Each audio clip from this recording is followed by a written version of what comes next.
Craving a weeknight dinner that fits your hectic schedule? Today we're crafting Asian lettuce wraps, a meal that's lightning fast, flavor-packed, and really healthy. If you're ready to elevate your weeknight dinners, get your aprons on and let's get cooking. If you're new to the channel, I'm Geronimo, and I'm a professional chef and product designer in the San Francisco Bay Area. All right, friends, so the first thing we're gonna do for this recipe is make the kind of Paleo Hoisin sauce that mimics those delicious, savory, sweet, kind of rich flavors. And this is the sauce that actually is gonna be drizzled on top of the lettuce wraps after it's all complete, not the sauce that we're gonna mix into the meat filling. So what we have here is a 1/4 cup of almond butter, 1/4 cup of coconut aminos, which is a nice kind of soy sauce alternative.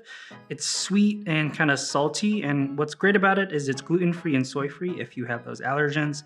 It's super delicious and is great in a lot of Southeast Asian cooking and recipes. We also have a 1/4 cup of water here to loosen up the mixture because of the almond butter. And we have some 2 tablespoons of rice vinegar, and that's ultimately all you need. I also don't want to forget the salt, so let me get that.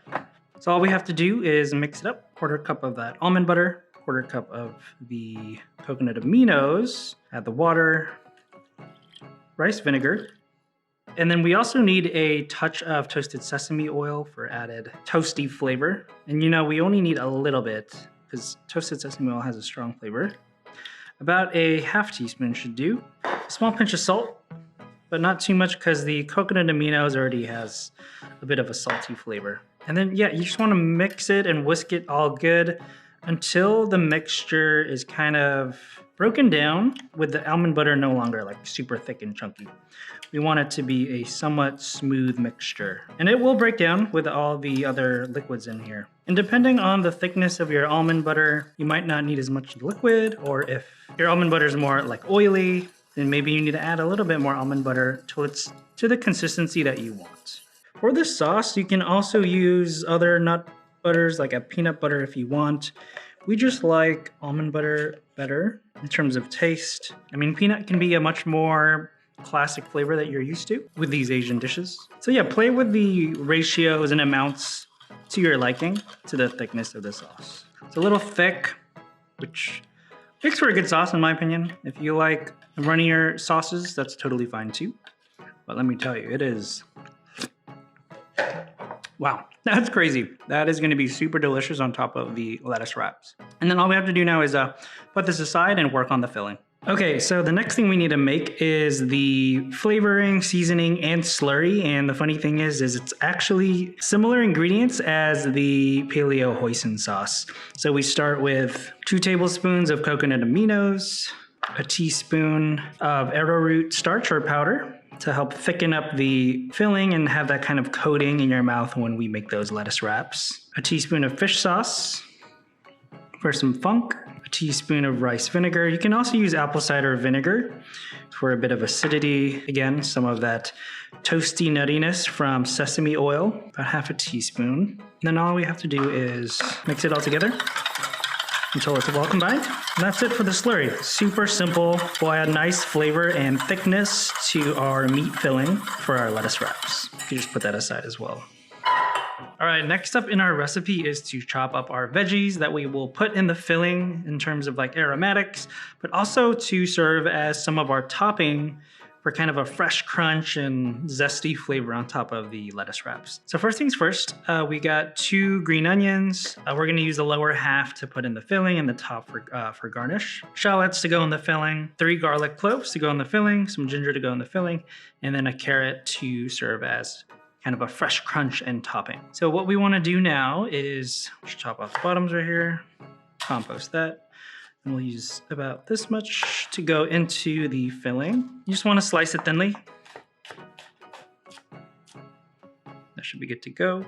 And pro tip, if you don't have a bench scraper to pick up your chopped up ingredients, go get it. And same thing with the tops of these green onions for garnish, just slice them thinly.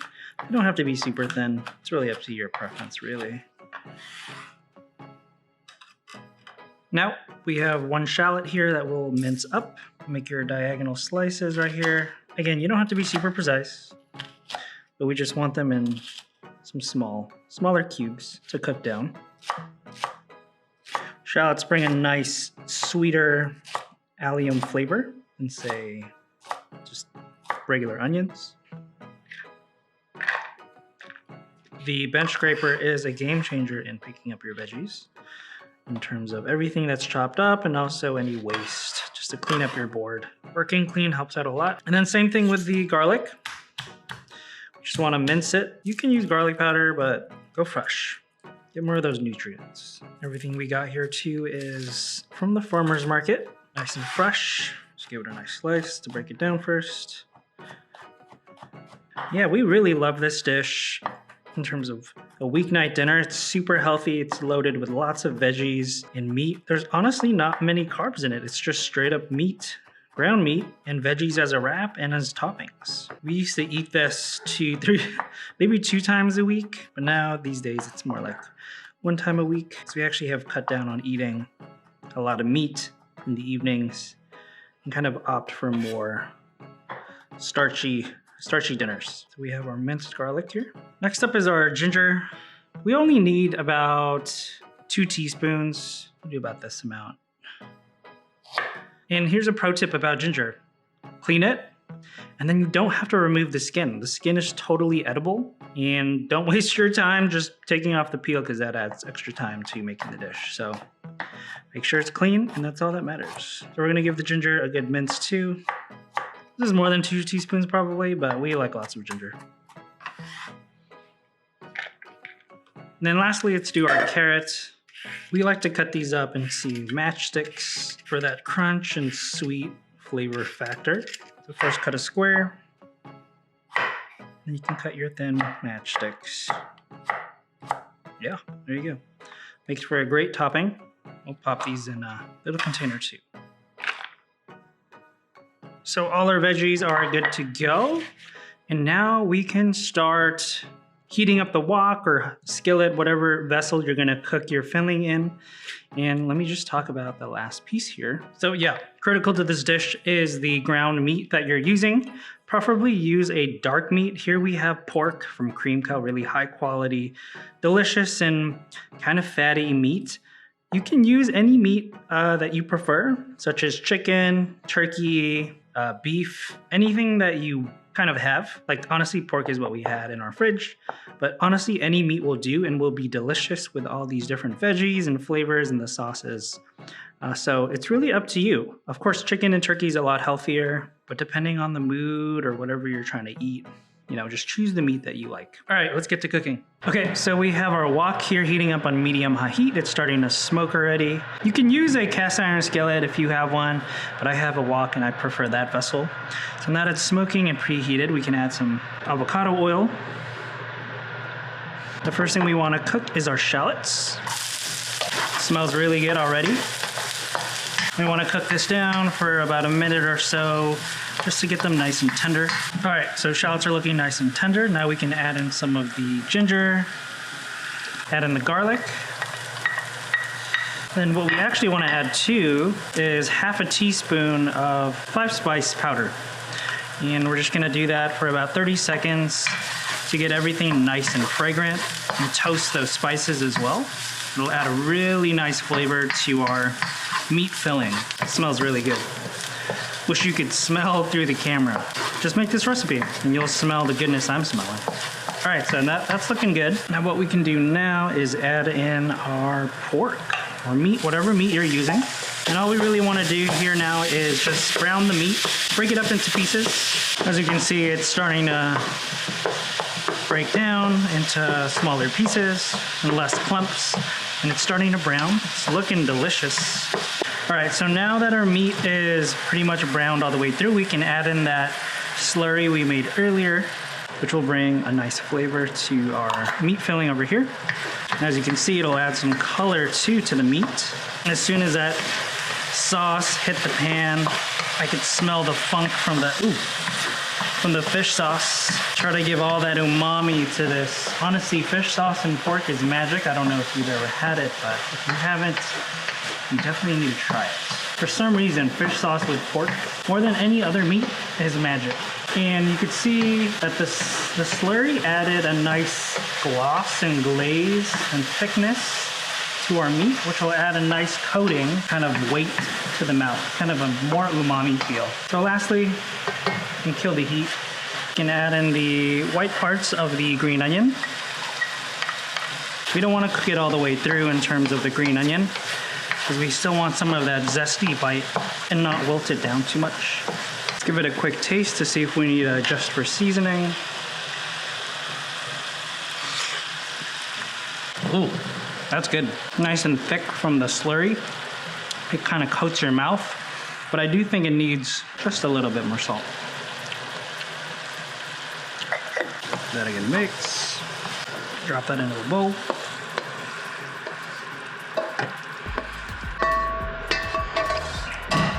So I almost forgot a critical topping that we like to add, totally optional, is some fresh avocado slices. Let's see if this avocado is good. It's been in the fridge for a long time. And some of it is good, actually, so we can eat some of that. So a technique I like to show people that I've learned from sushi chefs, actually to slice it down the middle, make a quarter, basically. And what you can do is just peel off the skin. And what this allows you to do is preserve the shape of the avocado, and then just put nice slices onto your lettuce cups. This also works great for making, let's see, avocado toast, if you like that kind of thing. And then another trick is when you slice, you don't want to pick up. As you can see, it makes it stick to the knife. What you want to do is a dragging motion. And that way, it's less likely to stick, but these avocados are kind of soft, so we'll do with what we have, and we can work with that. All right. Okay, so last thing we need to do here is rinse and prepare our wrap, which is pretty much butter lettuce. These leaves are pretty jacked up. I just like to rinse them and rip them by hand real quick. Just taking off the leaves that don't look so great. That's a lot of them. It's nice that you can pop them off like that. They can get really dirty, so make sure you do rinse them before eating them. But they are the perfect vessel for lettuce wraps. I've tried other lettuces such as Little Gems. Those are good too, but kind of the delicate, nice, tender leaves of butter lettuce is the perfect vessel for us. You can also chop off the bottom, which makes it easier to rip off. Even these smaller ones are more sturdy and carry more meat, to be honest. What we can do is just kind of soak them under water real quick. I find this to be one of the easier ways to rinse them a lot faster. Just douse them in some water. I don't have a salad spinner, so the way we dry it is just drop it in the colander and honestly not get it fully dry, but it doesn't really matter because it's going straight into our mouth really soon. So dump it out like that. And we are good to go to make some lettuce wraps. Let's go. Before tasting our lettuce wraps, I just wanted to take a quick pause. If you're enjoying these flavors so far, consider leaving a like and subscribe, and follow along for more delicious and healthy and quick recipes. Thank you so much, and let's get to wrapping our filling. All right, y'all, it's time to do the taste test, and I got my butter lettuce right here for wrapping. And what we gotta do is add some of that ground pork. That's nice and glossy and thick from that slurry. It's got those aromatics in there. I like mine's pretty filled up.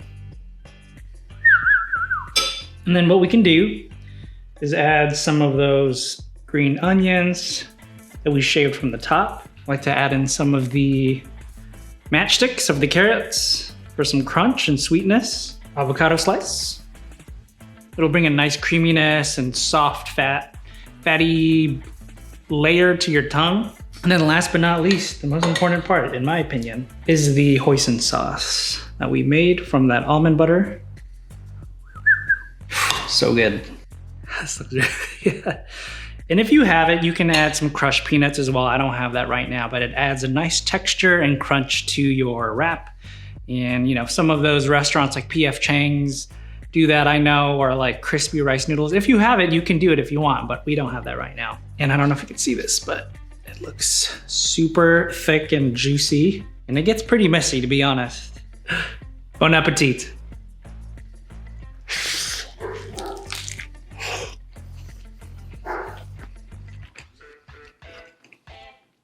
Y'all, that is super delicious. It is nice and juicy. It's got lots of umami, a little punchy flavors, and has a really good freshness from all the veggies that we've incorporated into this dish, the wrap and the toppings. So it's a really good balance of like thick, savory meat and fresh vegetables. It just tastes super healthy. And honestly, will probably be one of your favorite weeknight dinners as well. If you enjoyed this video, check out my video here where I show you how to make another healthier and quick Asian classic, mushroom chicken. Yep, the one from Panda Express. Thank you so much for watching, and if you enjoyed this video, please leave a like and subscribe, and I'll see you in the next one.